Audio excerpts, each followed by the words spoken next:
So, welcome to Twins Movie Review. I'm Mark, And I'm Luke. and we are here today to review the movie The Edge of Tomorrow, or Live, Die, Repeat. I don't know why you would do this. We're going to call the movie this in some markets, but we're going to call it this in others. What is it? J.K. Rowling's Sorcerer's Stone or Philosopher's Stone? Okay, fine. It's one way in the British Isles and one way in the... Fine. But this didn't make sense to me. Edge of Tomorrow I thought was good. It's fitting. It makes sense. Live, Die, Repeat. Well, the source material is also, if they didn't even go with the title of source material, which is a manga. The manga was named All You Need Is Kill, and that was their source material for the movie. So yeah, 3 different titles. I don't know why they did that. I know why they did All You Need Is Kill. I know why they cut that one. Yeah. I don't know if I would have gone to see a movie called All You Need Is Kill. Yeah, that's a good point. But I've gone to a lot of movies that have worse titles, and they're great, so I suppose. The premise of this movie, Live, Die, Repeat, I'm just going to call it Edge of Tomorrow from here on out, just so you know. And there's going to be spoilers from here on out, because almost any discussion about what this movie is or how it works is going to spoil it. Just because the plot. It's like because of the premise. It's like Encanto, setting up the premise. You really kind of had to spoil it. Yeah. So the premise of Live, Die, Repeat, Edge of Tomorrow, is that it's around now, but it's maybe 30 years, 40 years in the future. It's not into the far future. It's just slightly in the future. Mm-hmm. And it's basically you're following a military officer who is a public relations former ROTC officer. All about public relations. He goes around, he talks on the news and things like that. And the Earth has been invaded by aliens. And we're all on the same team, like we always are in movies that usually are, that have aliens are attacking us. We all band together to try and defend against them. He's going around and doing PR for the military forces. And he shows up over in England right before a D-Day, basically. They are going to go storm Normandy, like France. France, just like in World War II. They're going to go storm those beaches to try and take it back because the aliens have taken over Europe and a lot of it, at least a lot of Europe, the mainland. Yeah. And again, that's not important to it, but he's going to do that, and he gets voluntold that, hey, and he's like an officer too, right? But he gets told, hey, we want you on the front lines, getting footage and showing people like this is so great and we're doing so awesome. And he's like, yeah, my whole job, my whole reason that I go around and do what I do and let you do what you do, that's not my thing. And he gets voluntold, no, you're going to do it. And when he basically says no, and then makes a veiled threat to the big general guy, the guy's like, oh, okay, and he lets him go. But he doesn't let him go. He knocks him out, and he wakes up the next morning on a tarmac or something, and you don't know where he is. He doesn't know where he is. Well, it's also probably worth pointing out that the 4-star general that he's talking to is the British Army, and our officer's public relations, he's a part of the U.S. Army, and there's a bit of jurisdiction stuff there. And he's like, well, you got to talk to my commanding officer because I don't answer to you. And he's like, oh, yeah, I already talked to him. We already did. It's fine. You're under me now. Yeah. Which, again, is that whole we're all part of one army. So it didn't matter. That didn't play into anything. It was just one of the things that he tried to fall back on to get out of doing this because he doesn't want to go to the front lines. So he wakes up and he basically gets thrown into the squad and he says, hey, I shouldn't be here. I'm an officer and this is all a big misunderstanding, whatever. And the master sergeant that's there, played by Bill Paxton, great actor, basically has a letter explaining all that this guy's going to try and lie. He's actually a deserter. He's going to try and lie to you. That's why he's wearing an officer's uniform. He's, trying to impersonate an officer, and he deserted, and I want you to put him on the front lines, basically. Not with a news crew or anything like he was going to have to make propaganda, and maybe he could even fall back a little. No, you're not willing to do this, he basically sentenced him to die, effectively. Yeah. That's the way it feels. Trial by fire, basically. Well, this... Yep, and so he gets thrown in with just this motley crew of, the least popular... They're the outcasts. They're the least popular squad, J Squad. And They go, they fly over, and they're wearing these cool new exoskeleton suit things. They get dropped down, but they get attacked right away when they're going over. And the aliens aren't supposed to know they're coming. It's supposed to be a surprise. They get attacked. They get shot down. All this stuff is going on around them, like things blowing up. Aliens are killing them. And that is the first thing that you're like, oh no, this is going terribly. You get to that point in the movie, and you're like, well, how could this possibly go farther?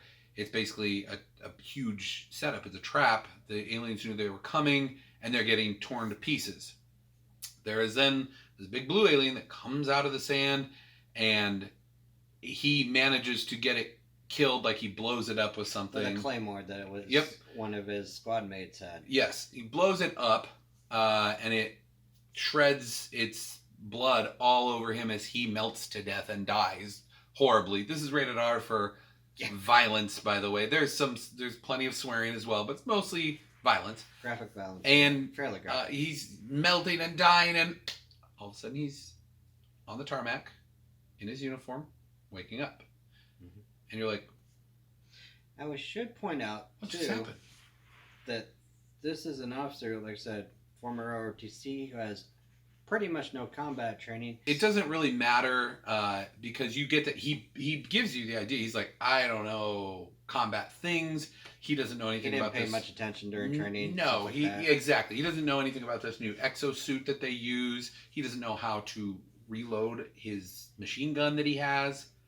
There's a number of things he doesn't know.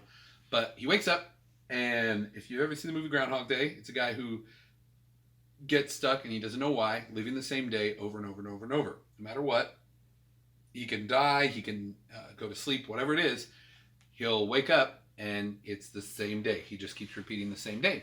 So that is the premise for this movie. He wakes up, and he lives that same day over. So that is the premise. The plot is him basically figuring out first, he goes in phases. The confusion, like, I've seen this before, and am I dreaming? This is messed up. Why would? And then trying to explain it, and people don't believe him. He's crazy that he's living the same day over, and then he survives it again, or he dies again, but survives by being, reborn, waking up again. So then he's into the learning mode, like, figure out why. I need to figure out. I need to. Well, no, he's not even the why. He's not even the why it's happening yet. He's in the I'm gonna survive. So he learns. Mode. Yeah. He learns this one alien comes up over the ridge here, and so I'll know this. And he learns, even after just the first time, this is how I reload my gun.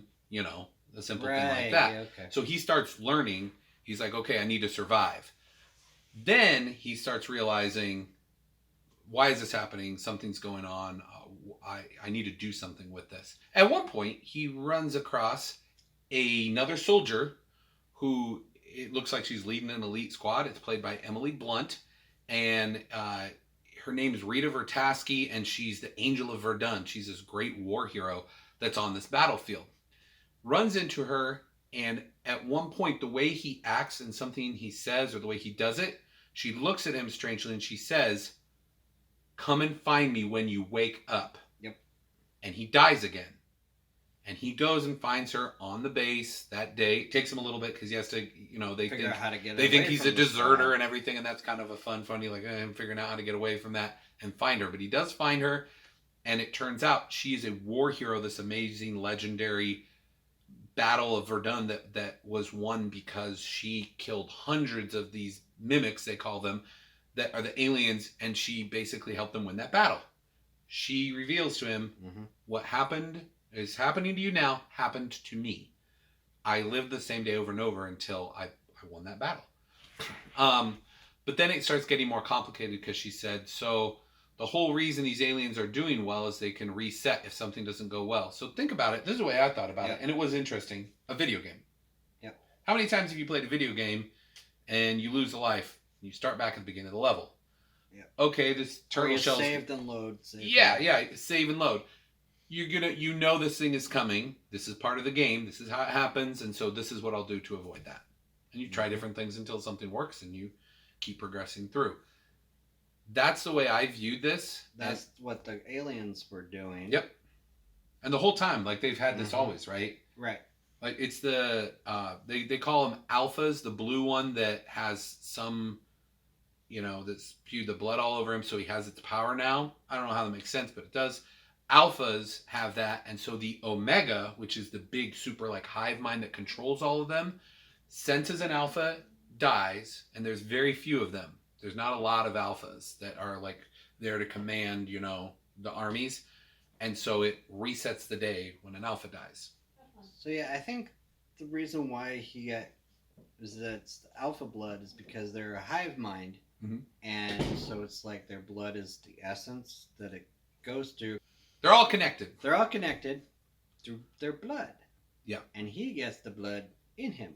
So it's like he's an alpha now. So it's like he's an alpha now. So he has the ability to reset the day, but instead of ability to, he just automatically is. Right. It's automatically getting reset because he's like an alpha now. He has it tricked. Mm-hmm. But she explains to him basically, I lost the power to do that because at one point I got hurt bad enough and I lost a lot of blood. Not enough to die, but I lost a lot of blood and I got a transfusion and I didn't have that blood in me anymore, so I had to just keep living after that. Like life continued, but we did win the battle. And so you're like, oh, okay, so you think that that's the plot. What's going to happen is he needs to figure out this video game and how to do it just right. And so they do. They start figuring out, okay, we land on the beach and I do this thing. There's one that comes up over the hill. I kill him here and I have to do this thing. And they're figuring all these things out to try and get out of there. But that's the first thing that he thinks that's what they need to do is just figure out how to survive, not just survive. He's not just learning now. Now he's not just surviving. Now he's trying to win the battle. The fourth phase comes in where he says, no, the Omega actually let them win the Battle of Verdun. They let them win. It was a strategic thing, and they're going to completely conquer and take over everything. So now the new mission, the fourth phase is we need to find the Omega and kill it. And there's some sort of visions that you end up getting when it gets farther and you've lived enough of the lives. Yeah, what happens is the scientist guy that Rita knows. Rita's friend, a scientist, he explains to him that the alien, the Omega, is looking for the Alpha that's not really an Alpha. Yeah. Which is him. Missing. And so it's taken a while for the Omega to find him. Once the Omega finds him, he'll start having these visions about where the Omega is. Yep. And so then they're like, oh, we'll find the Omega and we'll kill it. And I didn't know how that made sense, but it's backed up when they're like, okay, it's at this place in like Germany or something. Yep, dam in Germany. And they go there and Rita gets killed or something, and then he was gonna try and kill himself, and the Alpha that's protecting the Omega like stops him, like knocks a gun out of his hand and things, to where all it wants him to do is bleed out but not die. So it's not gonna let him kill himself to just reset the day. And so it knows it seems animalistic in a lot of ways. So the visions were possibly a trap. Yes, because the Omega was not there at the dam. Right, wasn't there at all. But there was an Alpha there to try and make sure he get hurt, lose blood, but not die. So these things seem, you're like, well, they're dumb. How do they not know? They're like, wait, one of the humans got our powers because we sprayed blood all over him. Shoot, we need to do this, find him or whatever. That's not what's going on, but it knows something. It's like a hive mind, so it is intelligent, but it's not complex thinking like that. It's just enough, though, that it knows, hey, this is the one, this is the guy, I need to not kill him outright. It ends up, he knows everything, he knows all J-Squad's backstory and their past and everything. And that comes into play because they decide, hey, we need to, after he kind of gives up hope because he's kind of fallen in love with Rita. It's cool because they don't play it up as like a strong, like romantic thing. Yeah. It's just clearly there. It is. They don't talk about it, but it's clearly there. Like they come to care for each other deeply because he keeps living, mostly him for her because she just met him. Mm-hmm. But he, day in and day out for, I don't know, hundreds of days. Quite a lot, in like a super intense situation, a scenario, has gotten to know her more and, is trying to help her and she's trying to help him. And so it gets to the point where they get away from the battle and they're trying to do things, and she keeps dying, and he's despondent because this is all the farther we get, and I just want to stay here with you and enjoy this. So he's kind of settled into almost a defeatist mentality. By the time they decide, nope, we're going to get up, we're going to do things, that thing with the dam happens, but then I don't remember where because it doesn't matter. He basically does get knocked out to where that's what it is. They try to end the whole thing. They drive to the big boss, who's played by the guy who plays Alistair Moody in the Harry Potter series. They drive to him. The reason why they're going to go to this thing. Okay. Rita's friend, scientist guy, they tell him that, hey, it wasn't at the dam. What's going on? How do we do this? Well, he came up with an invention. Oh, yeah, an experimental. Yeah, an experimental invention to spy on it to... How do I put that? You can't really put it away because it's all made up science fiction mumbo jumbo. That it makes sense. Sure, it doesn't actually. There's not this technology. There's no way they could know this. But kind of like Independence Day, we uploaded a virus from this computer to alien technology. It mimics their signal, and this way he can spy on the Omega and figure out where the Omega's at. But the only place that it is with the general 4-star general guy who does not like Cage. So who's our main character? Yes. So Cage and Vertasky have to make their way to him, and apparently they've done it a bunch of times where they have to make their way through the building and get up to his office. And they do finally convince him in this one time you get to see, because every other time they're like, nope, it's not working. We're going to reset the day and kill him. No. He believes in this time, gives him the experimental thing. But that was a trap. That was a trap of sorts, because when they try to get away, they get in a car accident, and then he does wake up and has a blood transfusion and stuff. So now he's not able to reset the day. He meets back up with Vertasky, who almost kills him. He's like, no, I lost it. I can't reset the day anymore. So this is the present. This is reality. Right. And they have to get out of there, and they're like, okay, but we know where the Omega is actually now. It's actually in France at the Louvre. We know where it is. What do we do? There's nobody we can turn to. Yep. At all. Who can we trust? So they convinced J Squad to do it. A bunch of outcasts that they know, and they're like... they figure they got nothing to lose. Why not? He convinces them their backstory and different things, so they're like, okay, well, you know more than we do about this. This is our only shot. So they commandeer a helicopter. Well, a jet plane helicopter thing. Yeah, I thought it looked kind of like an Osprey. It's got yeah, kind of like that, but it's bigger than that. It's more like a plane. Yeah. But either way, they commandeer that. They get to France. All of J Squad basically dies helping them try to get to the Omega. Rita even dies as a final gambit to distract an Alpha, while Cage gets down there and he manages to blow up the Omega even as he gets killed. So he's dead.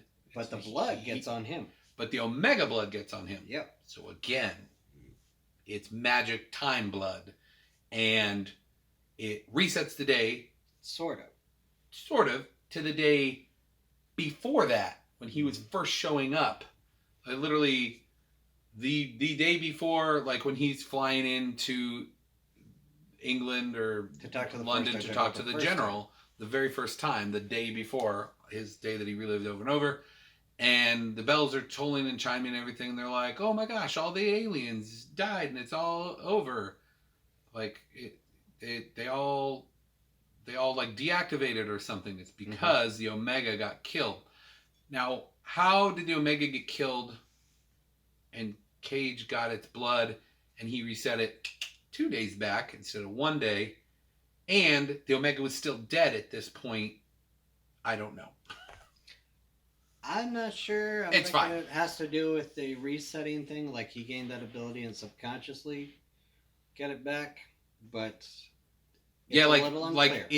And that's the thing that I thought too. Subconsciously, he reset it to 2 days, so none of J Squad is dead. Rita Vertasky's still alive. All those things are good. And the whole D-Day scenario where they had to go over, that doesn't happen and doesn't need to happen because the Omega died, and he is the new Omega, and reset the day 2 days before all that. So none of those guys would be dead. None of the bad things happen. But the Omega itself is still dead. But my problem, I'm going to go right into what I didn't like about this movie. My problem with that, and again, a lot of this stuff is just like, just have fun with it. And so I did, so I still really liked it. I didn't like this because I thought, right, but if you reset it 2 days and you killed the Omega in the future, why is it dead in the past? I'm sure it makes sense with the science fiction mumbo jumbo that they decided to say, like, well, he controls it now, or maybe he's the Omega or something. I don't know. Right, but you did kill it, but then you reset the day 2 days ago. And the way I would explain it, which they don't explain in the movie, is a different timeline thing. Like he created a different timeline. Not explained or talked about at all. No. It's like in the Tomorrow War, they explain how all this the time travel stuff works. They don't in this movie. Yeah. Which is fine because this is an action movie. Yeah. It's an action movie. It moves pretty quickly most of the movie. It has some lulls, which is good.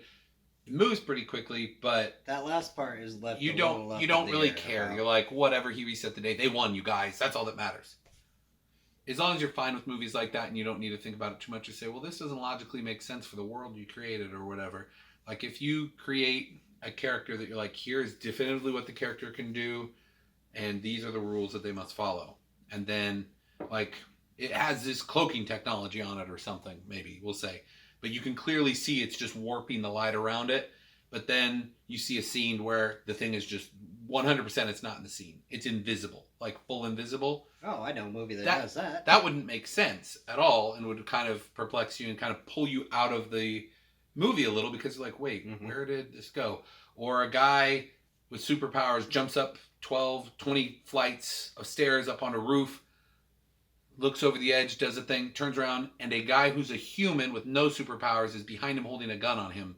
And you're like, wait, how did he get up there in like 10 seconds? This doesn't make... And comment below on what movies those are. I'm not saying it's from a movie. I'm saying an example. Right. Something like that would pull you out. This I don't think necessarily does that. No. It's fine. Close. You're like, okay, it's an action movie, and he got its blood on him, and he has the super time blood, and...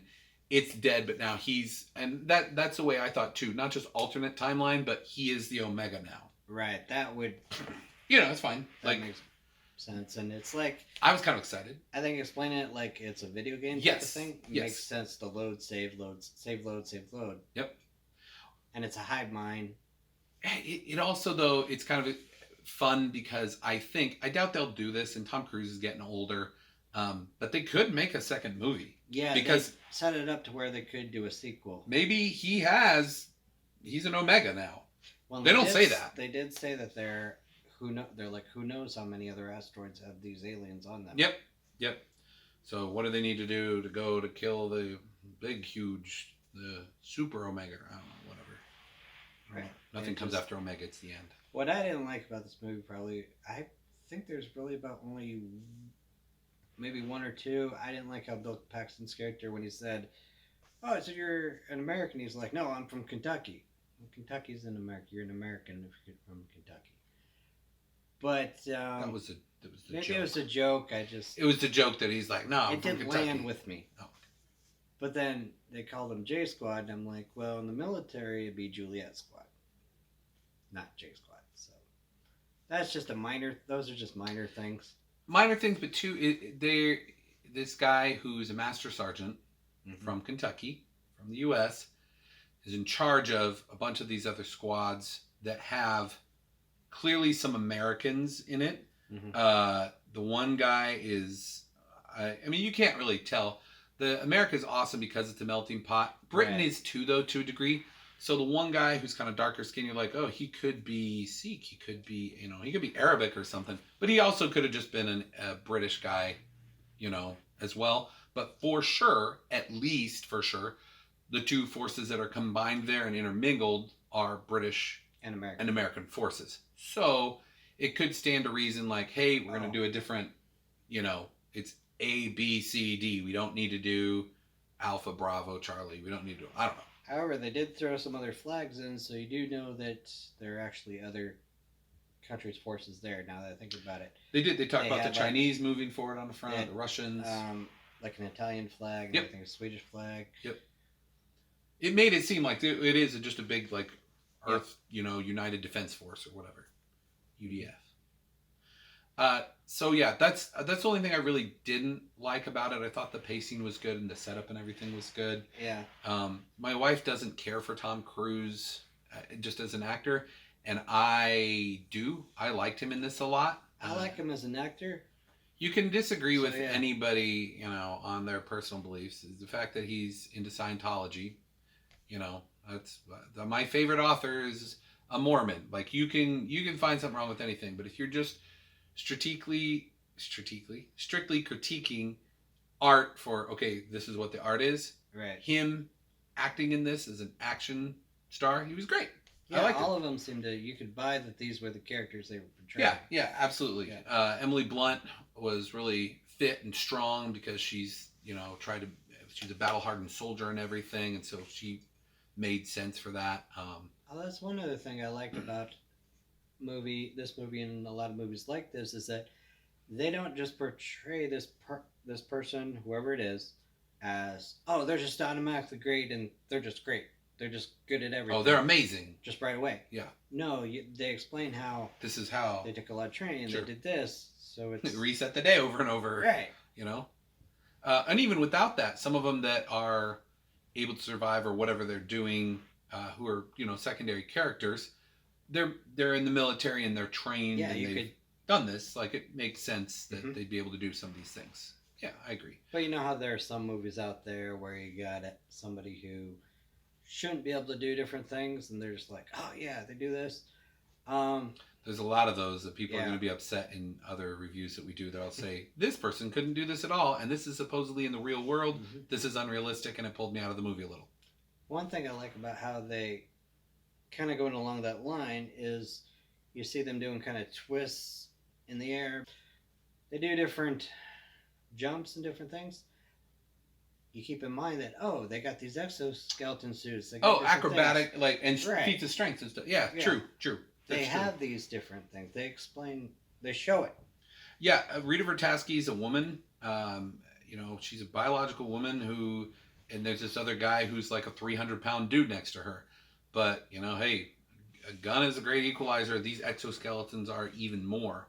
So she's able to operate within this thing, much better, or even not in it. But yeah, it definitely, things that you wouldn't be able to do, it balances it out a lot because, this exoskeleton thing, you can do other things you wouldn't be able to do. That's true. And I did like about how they do a few different references to the source material, like former friend of hers named Hendrix.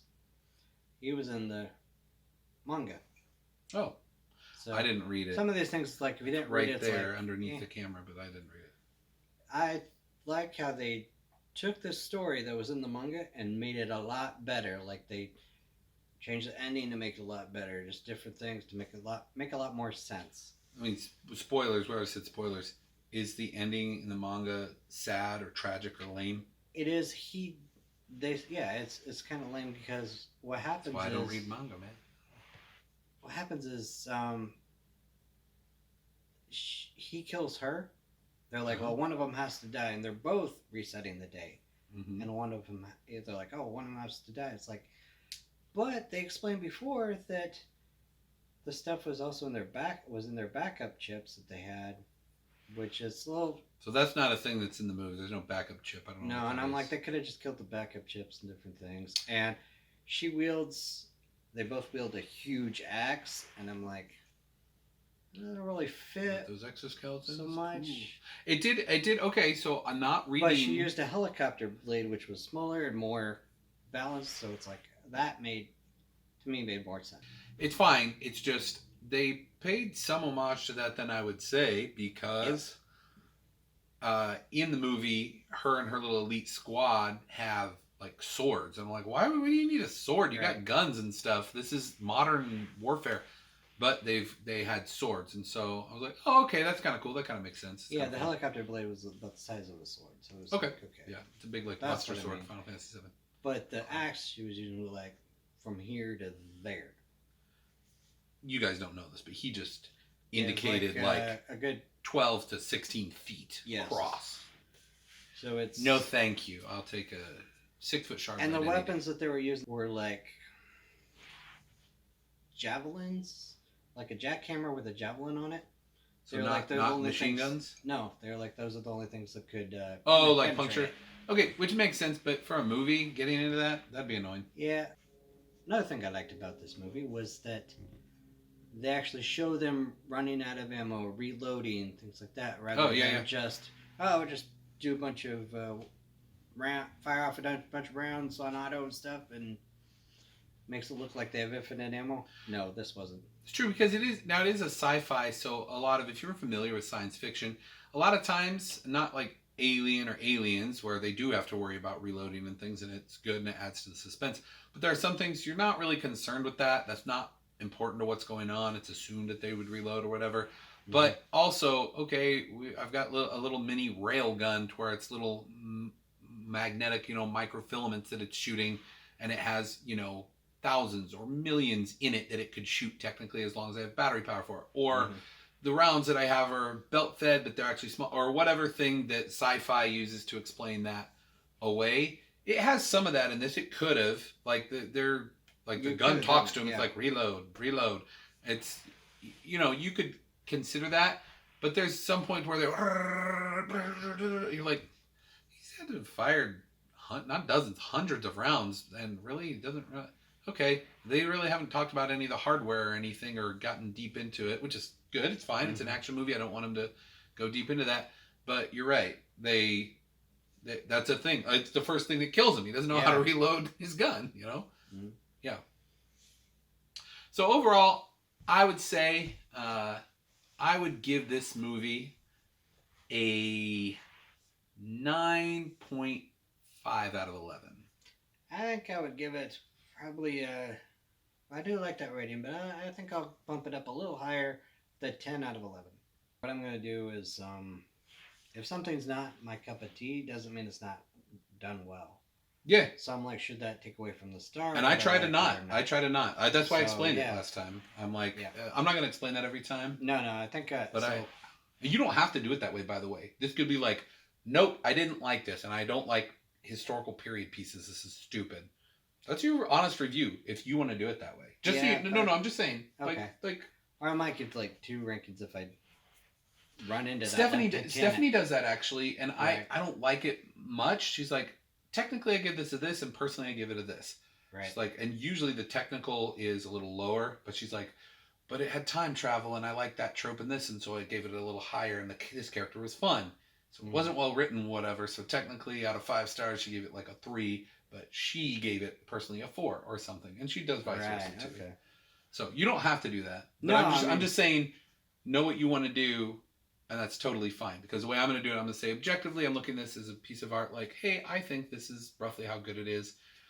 I will give caveats if it's pretty extreme, to where I'm like, I really don't like this thing happening in a movie. I don't like movies that have tragic, sad endings, that it could have had not a happy ending, but a nicer ending or more satisfying, and this wasn't satisfying to me. Mm-hmm.